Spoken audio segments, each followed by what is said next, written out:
اعوذ باللہ من الشیطان الرجیم، بسم اللہ الرحمن الرحیم۔ معزز خواتین و حضرات، آج گوشہ کمال کی نشست نمبر 76 یعنی 76 ہے۔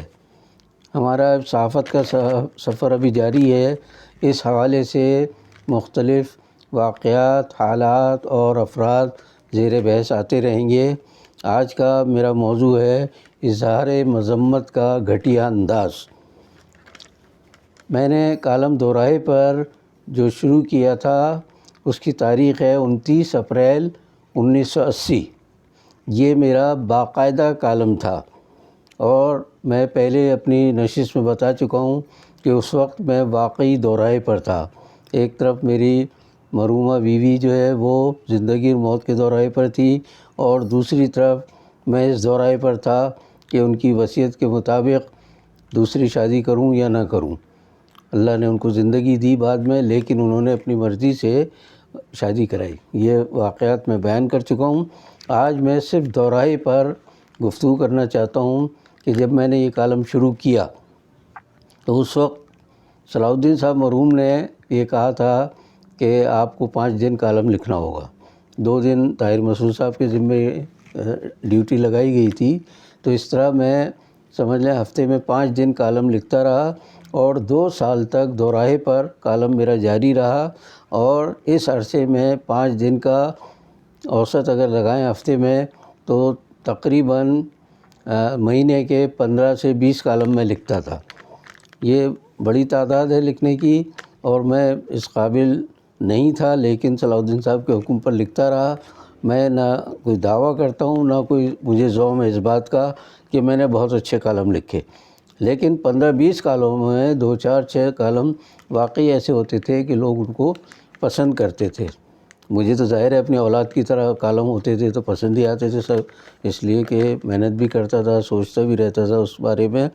اور اللہ کے فضل سے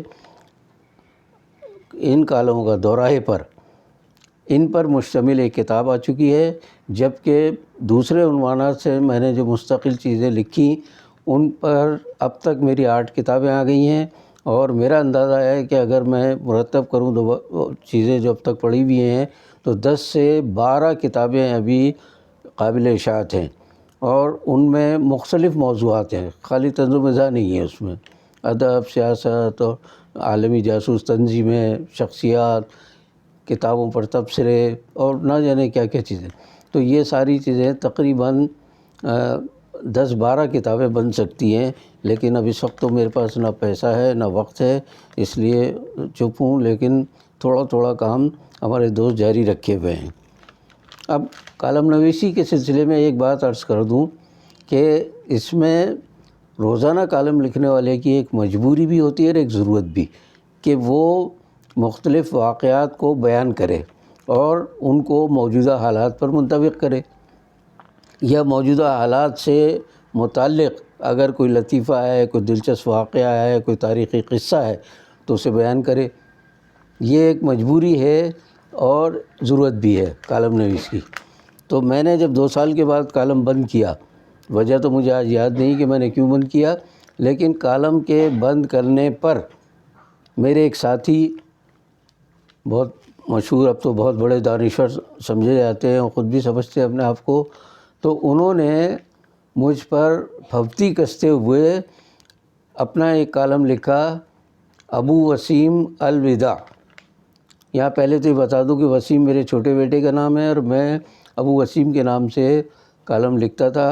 کچھ سرکاری مجبوریاں تھیں ملازمت کی، اس کی وجہ سے اپنا اصل نام میں کم استعمال کرتا تھا۔ تو انہوں نے فرمایا اپنے اس کالم میں مجھے الوداع کہتے ہوئے کہ کالم نویسی کوئی نفع کا سودا نہیں ہے، اس سے بہتر تو یہ ہے کہ آدمی ٹیوشن پڑھا لے یا مرغیاں پال لے۔ اللہ کا شکر ہے کہ مجھے نہ ٹیوشن کی ضرورت پیش آئی اور نہ مرغیاں پالنے کی۔ اب جن صاحب نے مجھے یہ مشورہ دیا تھا، مجھے نہیں معلوم کہ یہ انہوں نے میرے ساتھ مذاق کیا تھا یا ان کا اپنا تجربہ تھا کہ کالم نویسی سے پہلے اگر وہ ٹیوشن کرتے رہے ہوں اور یا مرغیاں پالتے رہے ہوں، تو اس لیے مجھے مشورہ دے رہے تھے کہ بھائی چھوڑو یہ سارے کام لکھنے پڑھنے کے، یہ تمہارے بس کے نہیں ہے، ہم جیسے قابل اور دانشور لوگوں کے کام کی چیزیں ہیں، تم کہاں اس میں بیچ میں چلے آئے۔ تو میں یہ عرض کر رہا ہوں کہ جتنے بھی میں نے کالم لکھے اس عرصے میں اللہ کا بہت کرم ہے میرے اوپر، بہت شکر ادا کرتا ہوں کہ ان میں سے مذہبی اور دوسرے تاریخی اور دوسرے جو کالم چھپے ہیں میرے، اور ان پر کتابیں جیسے میں بتا چکا ہوں کہ 8 کتابیں آ چکی ہیں میری، تو ان کتابوں کے حساب سے مجھے اندازہ ہوا کہ ماشاءاللہ ان میں سے کافی چیزیں مقبول بھی ہوئیں۔ تو کہنے کا مقصد یہ ہے کہ ٹیوشن اور دوسرا مرغیاں پالنے کا مشورہ یہ میرے لیے کام نہیں آیا، اور میں تقریباً نصف صدی تک کالموں پر ہی انحصار کرتا رہا اور اپنی آمدنی کا ایک اہم ذریعہ اس کو سمجھا۔ تو بہرحال اب میں آتا ہوں ایک اور بات پر کہ میرے اس کالم پر دوراہے پر ایک اور بڑا دلچسپ تبصرہ آیا، اور وہ کراچی یونیورسٹی سے آیا۔ میں کراچی یونیورسٹی یا جامعہ کراچی کا کبھی باقاعدہ طالب نہیں رہا، پرائیویٹ طور پر تو میں نے امتحان دیے ہیں وہاں، لیکن وہاں کا طالب علم نہیں رہا۔ اب وہاں کس نے یہ افواہ پھیلائی کہ دوراہے پر بند ہونے سے جسارت اخبار جو ہے ایک قادیانی کے خیالات سے بچ گیا، یعنی مجھے انہوں نے قادیانی قرار دیا اور میرے کالم سے پر انہوں نے شکر ادا کیا کہ قادیانی سے جسارت والوں کی جان بچ گئی اور وہ چھوڑ کے چلا گیا ہے۔ اب میں یہ بتانا چاہ رہا ہوں کہ ہمارے یہاں بڑی عجیب بات ہے کہ جس پر چاہے کفر کا شرک کا فتویٰ لگا دیں اور قادیانی بھی قرار دے دیں، حالانکہ یہ اتنا بڑا الزام ہے کہ جو یہ الزام لگائے حقیقت میں وہ خود کافر ہو جاتا ہے۔ قادیانیت ہمارے جسم کا، ہماری روح کا، ہمارے ایمان کا حصہ ہے، لیکن ہمیں کوئی قادیانی قرار دے دے تو ہمارا تو کچھ نہیں بگڑے گا بھائی، اللہ کے یہاں جواب بھی دینا پڑے گا، اور دنیا میں بھی مجھے یقین ہے کہ ایسا شخص ذلیل رسوا ہوگا۔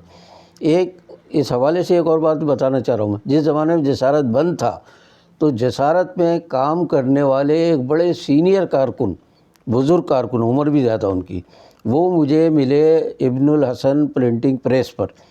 میں بھی اپنا چھوٹا موٹا رسالہ چھپوانے جاتا تھا، وہاں مجھے دیکھا، انہوں نے سلام دعا ہوئی اور کہہ لیں آپ کو پتہ ہے صلاح الدین صاحب اور اصغر خان یہ دونوں قادیانی ہیں۔ کہ بھئی آپ کیسے پتہ ہے؟ کہ لیں اصغر خان کی جو جسارت میں خبریں چھپتی تھی صلاح الدین صاحب کی وجہ سے، تو یہ دونوں قادیانی ہیں، اس لیے ان کا گٹھ جوڑ تھا۔ میں نے استغفر اللہ پڑھا، اللہ سے پناہ مانگی۔ اسی طرح جنرل ضیاء الحق کے لیے بھی کہا جاتا تھا کہ وہ بھی قادیانی تھے۔ بھائی اللہ کے بندو، کچھ تو خدا کا خوف کرو کہ کسی مسلمان کو، صاحب ایمان کو، آپ اس کو کفر کے اس میں لے جاتے ہیں۔ قادیانیت کا اقرار تو سراسر کفر ہے۔ آپ اچھے خاصے بھلے مسلمان کو، جن میں سے نمازی بھی ہوتے ہیں بعض لوگ، ان کو سنی سنائی باتوں پر کہہ دیں گے کہ یہ تو قادیانی ہے۔ تو میں یہ بتانا چاہ رہا ہوں کہ میری تو کیا حیثیت تھی، صلاح الدین صاحب، اصغر خان اور جنرل ضیاء الحق، ان سب کو بھی لوگ قادیانی قرار دے چکے تھے۔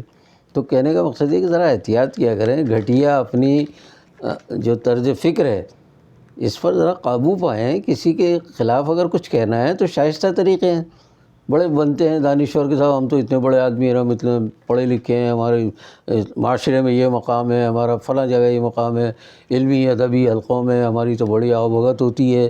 بھائی آپ سب کچھ، لیکن کسی پر طنز کرتے ہوئے، کسی کا مذاق اڑاتے ہوئے، تضحیک کرتے ہوئے ذرا اپنے جملے صحیح کر لیا کیجئے، مناسب طریقے، شائستہ انداز ہیں بہت۔ میں مثال دیتا ہوں ہمارے مشفق خواجہ صاحب کی، کس قدر وہ ادیبوں کو، شاعروں کو گھسیٹتے تھے اپنے کالم سخن سخن میں، لیکن مزے کی بات یہ تھی کہ وہ ان کی تحریر پڑھ کر جس پر تبصرہ ہوتا تھا، تنقید ہوتی تھی، وہ بھی مزے لیتا تھا، اس لیے کہ علم و ادب کا شاہکار ہوتا تھا وہ۔ یہ نہیں کہ آپ نے دو چار لفظ لغت سے اٹھائے الٹے سیدھے اور کسی پر بھی تھوپ دیے اور کہہ دیا فلاں آدمی تو ایسا ہے، فلاں کو تو عقل ہی نہیں ہے، فلاں کو سمجھ ہی نہیں ہے، وہ کیوں نہیں مرغیاں پال لیتا اور کیوں نہیں ٹیوشن کر لیتا۔ ٹیوشن پڑھانا، میں بتاتا ہوں کہ یہ بھی غلط لفظ ہے، ٹیوشن کرنا، ٹیوشن خود پڑھانا ہوتا ہے۔ تو کہنے کا مقصد ہے کہ جن کی عقل کا یہ عالم ہے کہ ٹیوشن پڑھا لے کہیں، اب وہ دوسروں کو کہیں کہ صاحب آپ کو تو کچھ آتا ہی نہیں ہے، آپ کی تو کوئی حیثیت نہیں، آپ تو روزانہ ایک لطیفہ سنا کے اور لوگوں کو خوش کر دیتے تھے۔ یعنی کتاب پڑھتا، ایک لطیفے پہ پورا کالم اندازہ کر لیں کہ ہو سکتا ہے کیا۔ بھائی لطیفہ تو کسی کو حالات واقعات ایسے ہو گئے ہوں، کسی شخص نے کوئی مذاق خیز بات کی ہو تو کسی کو شیخ چلی سے تشبیہ دینے کے لیے اس کا کوئی واقعہ، کسی اور کا واقعہ اس طرح بیان کرنا کالموں میں عام طور سے ہوتا ہی ہے۔ تو بہرحال آج ذرا میں بہت تلخ ہو گیا، اس لیے کہ یہ معاملہ جو ہے یہ ایسا ہے کہ جس پہ تمام پڑھے لکھوں کو غور کرنا چاہیے، اور اب کسی پر آپ تنقید کریں تو اس کا اظہار شائستہ طریقے سے کیجیے، باقی بشرطِ زندگی باقی۔ لیکن آپ سے ایک بار پھر التجا کہ آپ میرے پروگرام کو لائک کریں، شیئر کریں اور سبسکرائب کریں تاکہ ہماری آواز زیادہ سے زیادہ لوگوں تک پہنچ سکے۔ آپ سب کا بہت شکریہ۔ اللہ حافظ۔